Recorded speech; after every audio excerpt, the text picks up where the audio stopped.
46 days to go in probably the most consequential election of our lifetimes. And with that, then, today I ask Georgia, are you ready to make your voices heard? Do we trust women? Do we believe in reproductive freedom? Do we believe in the promise of America? And are we ready to fight for it? And when we fight, we win. Vice President Kamala Harris campaigned on the issue of abortion in Georgia this afternoon. The crucial swing state has been under increased scrutiny after new reporting from ProPublica linked its 6-week abortion ban to the deaths of 2 women. And the latest move from Georgia's election board is raising some red flags. Today, they passed a rule that would require a hand count of all ballots. It's a measure that could lead to serious delays in election results. For more, let's bring in Greg Bluestein, political reporter for the Atlanta Journal-Constitution and an MSNBC political contributor. Ashley Parker, senior national political correspondent for The Washington Post and an MSNBC political analyst. And John Allen, senior national politics reporter for NBC News. Greg Bluestein, my dude, please, what's going on in your state? Well, there's a lot going on, and I think we can lead with the state election board 3-2 decision that alley on its face, seems innocuous. A hand count of all ballots. If I ask my average neighbor, average Georgian, they'd say sure. But it's a decision that critics say can delay the reporting of results and sow doubts in the election process. And it adds another rule change to what Democrats, voting rights, and even voting rights experts, and even some Republicans say is a series of rule changes that could set the stage for election challenges for Donald Trump supporters should he manage to lose Georgia by a narrow margin.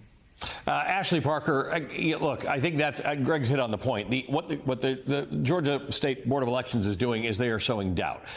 This is the second thing they've done in which the Georgia Secretary of State has said they don't have the authority to do the first one. But the issue is doubt, because you can count ballots by hand if you want to. You'd have to have a different infrastructure and more people around. But it's this concept that there are problems with the way voting takes place, both in Georgia and across the country. And it seems like that's the setting of the groundwork for the big lie, too, and how Donald Trump deals with the results of this coming election. Well, doubt is exactly right. Donald Trump is sowing doubt, as he has since 2015. Basically, every election he's been in, he has claimed before any votes have been cast that if he loses, it must be a rigged election. And again, coming back to that word of doubt, I just go back to, I cannot tell you how many Trump supporters or just voters in general since 2020 I have talked to who have said, look, Trump was winning on election night. I went to bed and I woke up and he was losing. Something nefarious must have happened. And of course it didn't. That's how elections work, because of time zones, because of certain precincts, because of overseas ballots. We don't know the results right away. But in this moment where there's such distrust of institutions across the board, anything that injects doubt or uncertainty or a lack of transparency benefits a candidate who wants to potentially lie about the results if they don't go his way. John Allen, we played you some of what Kamala Harris did in Georgia. Then she led to a packed room, 10,000 people or something like that in Wisconsin. Here's what she had to say. Just imagine Donald Trump with no guardrails. He who has vowed to be a dictator on day one. He who has called for, quote, the termination of the Constitution of the United States of America. And let us be very clear. Someone who suggests we should terminate the Constitution of the United States should never again stand behind the seal of the President of the United States. Never again. Never again. John, talk to me about the evolution of Kamala Harris, the candidate. We've heard those lines from her before. She's used them. But, you know, out of the gate, she had this remarkably enthusiastic base, which surprised some people.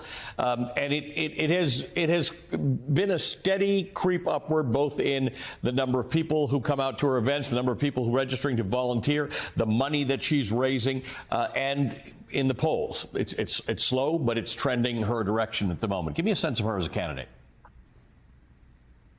You know, it's interesting, Ali. I think that something people missed, and not surprisingly because she's vice president of the United States, but for most of this year and even some of last year, she was traveling around the country giving stump speeches effectively on abortion rights, on small businesses, on a couple of other issues. And I think what you're seeing is, when you talk about an evolution, you're seeing the development of a candidate who's really become very practiced at delivering these sort of big speeches, these big rally speeches. On a broader level, you mentioned that sort of slow building momentum for her. You know, we saw her right out of the gate, you know, unify the Democratic Party. I think there was a lot of energy behind her. Part of that was, you know, some contained concern about Joe Biden being unleashed, you know, and people being excited they had someone new, period. I think some of it had to do with her in particular, and I think she's continued that.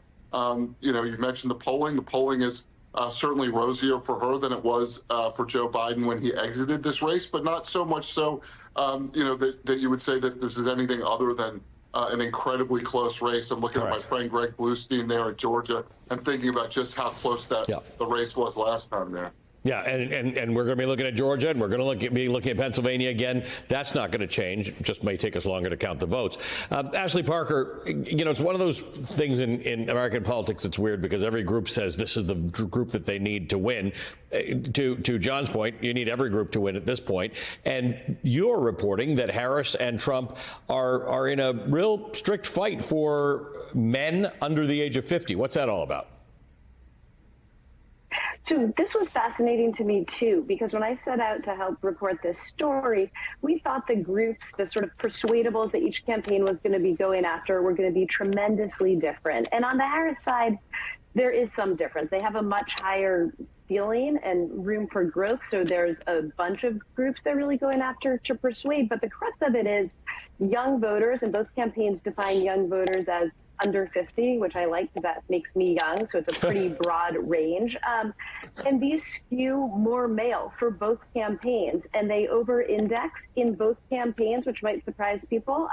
For the Harris campaign, for people of color, and for the Trump campaign, there's also more Black and Latino voters than there are in the general population. So it's these quote-unquote young men, more diverse in certain ways, that both campaigns are laser focused on right now.